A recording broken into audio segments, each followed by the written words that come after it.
आज हम BCom part 3 paper business administration first विपणन के सिद्धांत विषय के टॉपिक उपभोक्ता व्यवहार के अंतर्गत आने वाले शीर्षक उपभोक्ता व्यवहार के अध्ययन का महत्व जानेंगे।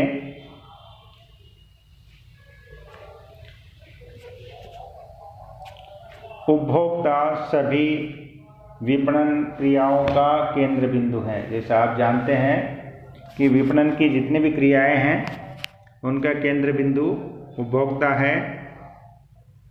सभी विपणन क्रियाओं का नियोजन एवं क्रियान्वयन उपभोक्ता की संतुष्टि के लिए उसी को ध्यान में रखकर किया जाता है। ऐसे उपभोक्ता के व्यवहार का अध्ययन करना, ऐसे में हम कहें कि उपभोक्ता व्यवहार का अध्ययन करना अपरिहार्य हो जाता है, यानी उसको हम टाल नहीं सकते। इसके क्रय व्यवहार को जाने एवं समझे बिना विपणन क्रियाओं को उपभोक्ता अभिमुखी बनना एवं विपणन अवधारणा को मूर्त रूप देना कठिन ही नहीं, असंभव भी हो जाता है। कुंज एवं बून ने लिखा है, विषय के जो विशेषज्ञ हैं, विद्वान हैं, विपणन अवधारणा के कई रूप से लागू करने के लिए उपभोक्ताओं तथा उनके व्यवहार को समझना अति आवश्यक है। तो कुछ ऐसे कारण हैं जिन कारणों से उपभोक्ता व्यवहार का अध्ययन करना आवश्यक हो जाता है।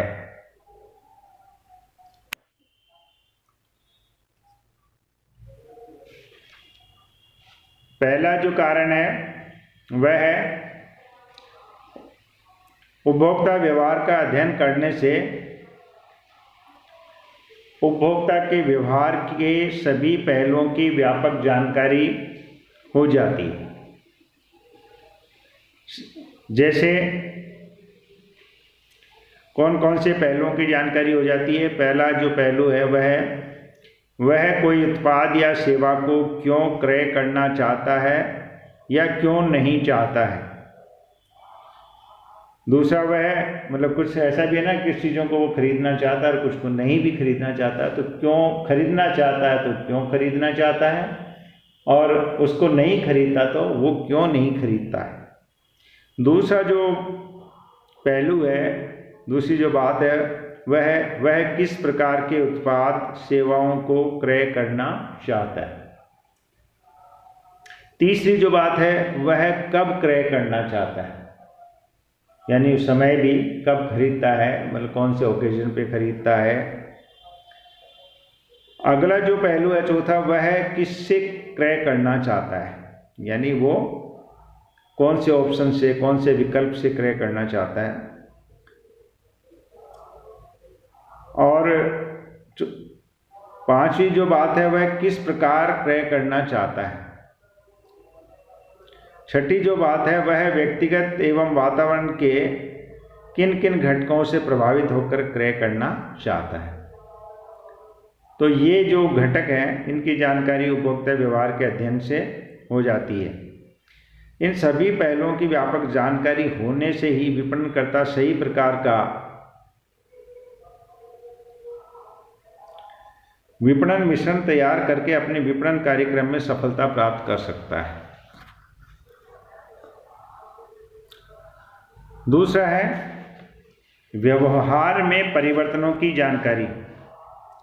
उपभोक्ता व्यवहार का अध्ययन एक सतत प्रक्रिया है। यह प्रक्रिया निरंतर चलती रहती है। फलतः उपभोक्ताओं के व्यवहार में होने वाले परिवर्तनों की निरंतर जानकारी होती रहती है। फिर है क्रय निर्णय की जानकारी। उपभोक्ता व्यवहार के अध्ययन से यह बात स्पष्ट हो जाती है कि किसी परिवार या संस्था में क्रय निर्णय की भूमिका कौन निभाता है, यानी क्रय का निर्णय जो है किसके हाथ में है। इससे विपणनकर्ता उसी निर्णायक भूमिका वाले व्यक्ति के इर्द गिर्द अपनी विपणन व्यूह रचना निर्धारित करता है। तथा विपणन कार्य में सफलता प्राप्त कर सकता है। शोध निष्कर्षों से ये प्रकट हुआ कि क्रय निर्णायक के आधार पर चार जो हम बांट सकते हैं 4 भागों में क्रय निर्णय को। एक तो जहाँ पति आधिपत्य परिवार है, ऐसे परिवार में जो है पति की ही क्रय निर्णय की भूमिका में होता है, यानी उसका ही डिसीजन चलता है खरीदने के रिगार्डिंग। कई परिवार ऐसे भी हैं जहाँ पत्नी आधिपत्य परिवार होता है, यानी वाइफ डोमिनेटेड फैमिलीज होती हैं। ऐसे परिवार में पत्नी ही क्रय निर्णायक की भूमिका में होती है। फिर उसके बाद में तीसरा होता है समन्वयवादी परिवार। ऐसे परिवार में पति पत्नी मिलकर क्रय निर्णय करते हैं, यानी दोनों की सहभागिता होती है निर्णय में। और कई ऐसे होते हैं जो स्वायत्त होते हैं, ऑटोनोमिक फैमिली होती हैं। ऐसे परिवार में परिवार के सभी सदस्य अपनी अपनी आवश्यकताओं के अनुरूप क्रय करने हेतु स्वतंत्र होते हैं। उपभोक्ता व्यवहार का अध्ययन करने से क्रय निर्णायक की जानकारी की जा सकती है। क्रय निर्णय की व्यक्तिगत, मानसिक, सामाजिक, सांस्कृतिक परिस्थितियों के अनुरूप विपणन कार्यक्रम बनाकर विपणन में आसानी से सफलता प्राप्त की जा सकती है। फिर चौथी जो बात आती है, क्रय प्रक्रिया में परिवार के सदस्यों की भूमिका की जानकारी। ये तो निर्णय है और इसमें जैसे उपभोक्ता के क्रय व्यवहार का अध्ययन करके क्रय प्रक्रिया में परिवार के विभिन्न सदस्यों की भूमिका की जानकारी हो जाती है। इससे विपणनकर्ता परिवार के सदस्यों के साथ उसी के अनुरूप संपर्क साधकर अपने विपणन लक्ष्यों की पूर्ति कर सकता है। शोध निष्कर्षों से स्पष्ट हुआ है कि परिवार के सभी सदस्यों की क्रय प्रक्रिया में कोई न कोई भूमिका रहती है। सदस्यों की भूमिका किस प्रकार की होती है? जैसे एक प्रवर्तक होता है, इनिशिएटर होता है, जो सदस्य किसी उत्पाद या सेवा की आवश्यकता को अनुभव करता है तथा उसके क्रय का सुझाव देता है या परिवार में उसकी आवश्यकता की चर्चा करता है।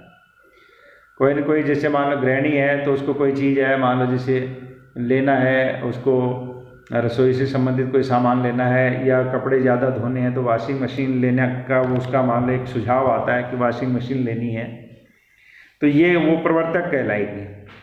दूसरा है प्रभावक। वे सदस्य जो किसी उत्पाद या सेवा के क्रय के निर्णय को प्रभावित करते हैं, ये क्रय निर्णायक के निर्णय को प्रभावित करते हैं। प्रभावक सदस्य में परिवार के जवान, बच्चे, उनकी पत्नियां आदि हो सकते हैं। तो ये प्रभावक हैं। फिर दबाव बनाने का या उसको सपोर्ट करने का। फिर होता है निर्णायक। यह सदस्य परिवार के क्रय संबंधी निर्णयों को लेने का अधिकार रखता है। सामान्यतः ऐसा व्यक्ति परिवार का मुखिया होता है। ठीक है। फिर क्रेता। परिवार का वह सदस्य जो परिवार या परिवार के सदस्यों के उत्पादों और सेवाओं को क्रय करता है। कई बार ऐसा होता है कि जो सिर्फ बाजार का काम पर्टिकुलर व्यक्ति करता है, बाकी उसको सब निर्णय वगैरह हो जाने के बाद में उसी के थ्रू किया जाता है। फिर उपयोगकर्ता, उपभोक्ता। वह सदस्य जो क्रय किए गए उत्पादों सेवाओं का उपयोग या उपभोग करता है।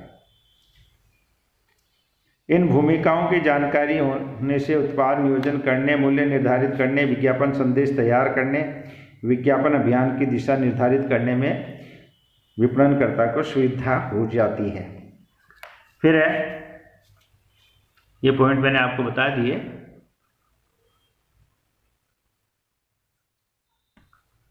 अब अपन आते हैं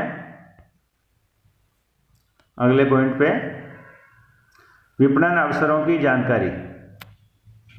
उपभोक्ता व्यवहार के अध्ययन का एक महत्वपूर्ण कारण यह भी है कि विपणनकर्ता विद्यमान किंतु अज्ञात विपणन अवसरों का लाभ भी उठाना चाहता है। उपभोक्ता व्यवहार के अध्ययन से विपणनकर्ता विपणन के अज्ञात अवसरों को खोज सकता है। वह इस अध्ययन से उपभोक्ताओं की छिपी या अप्रकट भावनाओं एवं इच्छाओं को ज्ञात कर सकता है। तत्पश्चात इन्हीं अप्रकट भावनाओं एवं इच्छाओं को विपणन अवसरों में परिवर्तित करके लाभ प्राप्त कर सकता है। फिर अगला है विपणन पूर्वानुमानों में सहायता। उपभोक्ता व्यवहार का अध्ययन करने से विपणनकर्ता को विपणन पूर्वानुमान लगाने में भी सहायता मिलती है। उपभोक्ताओं से क्रय के समय एवं अवसरों की जानकारी का विपणन पूर्वानुमान लगाने से भली प्रकार उपयोग किया जा सकता है। प्राइड तथा फेरेल ने लिखा है कि उपभोक्ता व्यवहार को प्रभावित करने वाले घटकों को समझने से विपणनकर्ता एवं पूर्वानुमान आसानी से लगा सकता है कि उपभोक्ता किसी विपणन व्यूह रचना के प्रति कैसी प्रतिक्रिया करेगा। फिर है अगला विपणन नियोजन में योगदान। उपभोक्ता व्यवहार के अध्ययन का महत्व इसलिए भी है कि यह विपणन नियोजन में भी योगदान देता है। विपणन नियोजन करते समय उपभोक्ता के व्यवहार को प्रभावित करने वाले व्यक्तिगत एवं वातावरण के सभी घटकों पर विचार करना परम आवश्यक होता है। इस प्रकार उपभोक्ता व्यवहार का अध्ययन विपणन नियोजन प्रक्रिया के एक प्रमुख चरण को पूरा करने में योगदान देता है। जॉन ए हार्वर्ड ने ठीक ही लिखा है कि उपभोक्ता व्यवहार व्यूह रचनात्मक एवं कार्यकारी नियोजन में प्रबंधकों को महत्वपूर्ण रूप से योगदान देता है। यह विपणन शोध परियोजनाओं के निर्माण एवं उन परियोजनाओं के परिणामों को समझने दोनों में यही योगदान देता है। फिर है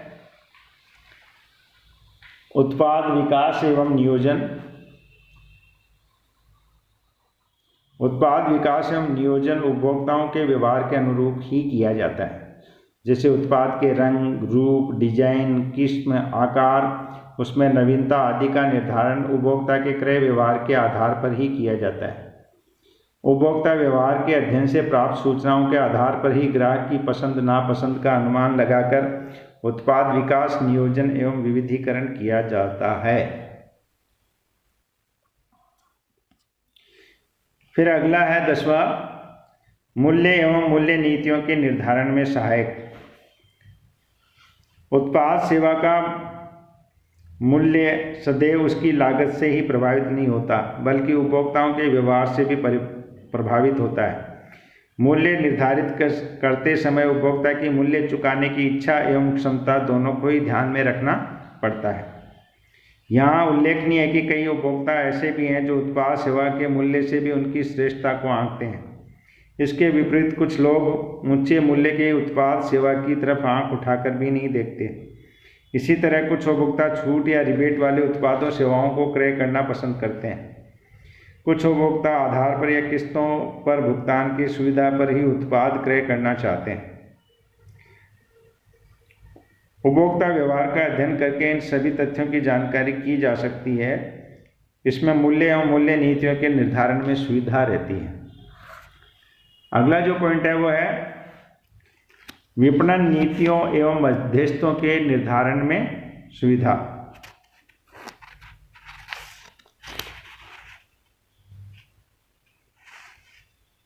उपभोक्ताओं के व्यवहार के अध्ययन से वितरण नीतियों और मध्यस्थों के निर्धारण में भी सुविधा होती है।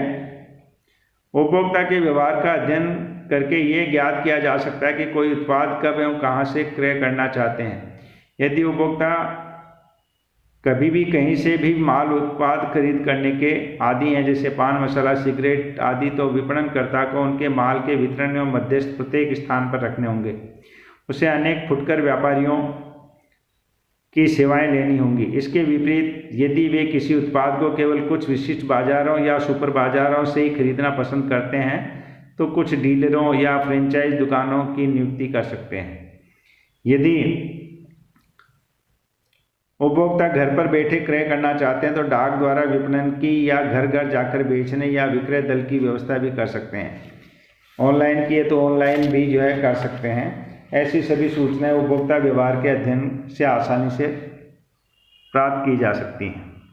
फिर है संवर्धनात्मक नीतियों एवं मिश्रण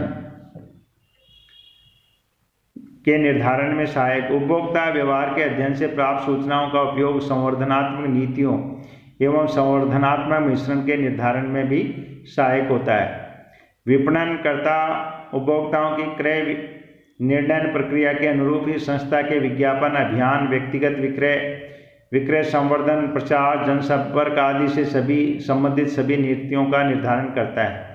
इन विभिन्न संवर्धनात्मक साधनों का उचित मिश्रण तैयार करते समय भी उपभोक्ता क्रय व्यवहार को आधार मानता है।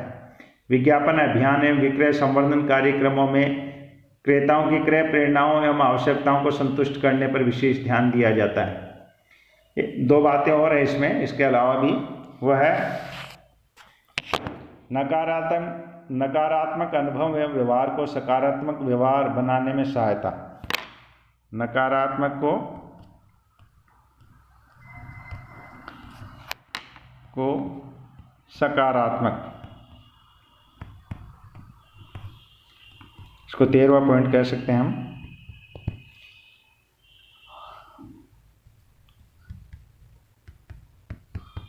दायित्वों की पूर्ति, इसे हम 14 पॉइंट कह सकते हैं।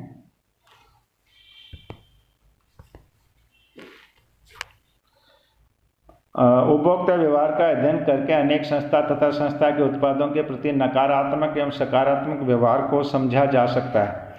व्यवहार के इन पहलुओं को ज्ञात करने के बाद विपणनकर्ता ऐसी विपणन व्यय रचना का निर्णय कर सकता है जिससे उपभोक्ताओं की नकारात्मक धारणाओं को सकारात्मक धारणाओं में परिवर्तित करना आसान हो जाता है। ऐसा वह उनकी शिकायतों का समाधान करके एवं अपूर्ण अपेक्षाओं को संतुष्ट करके कर सकता है। फिर 14वां पॉइंट है उपभोक्ता दायित्वों की पूर्ति। उपभोक्ता के व्यवहार का अध्ययन करके ही विपणनकर्ता उपभोक्ताओं की अपेक्षाओं को ज्ञात कर सकता है। वह उनके प्रति अपूर्ण रहे अपने दायित्वों को समझ सकता है। इसी आधार पर वह अपने भावी विपणन कार्यक्रम में उन अपेक्षाओं एवं दायित्वों की पूर्ति हेतु आवश्यक कदम उठा सकता है। तो ये जो था कि ये महत्व है उपभोक्ता व्यवहार के अध्ययन का महत्व है, ये बिंदु मैंने जो बताए इस महत्व के कारण ही उपभोक्ता व्यवहार करना आवश्यक हो जाता है, अनिवार्य हो जाता है। धन्यवाद।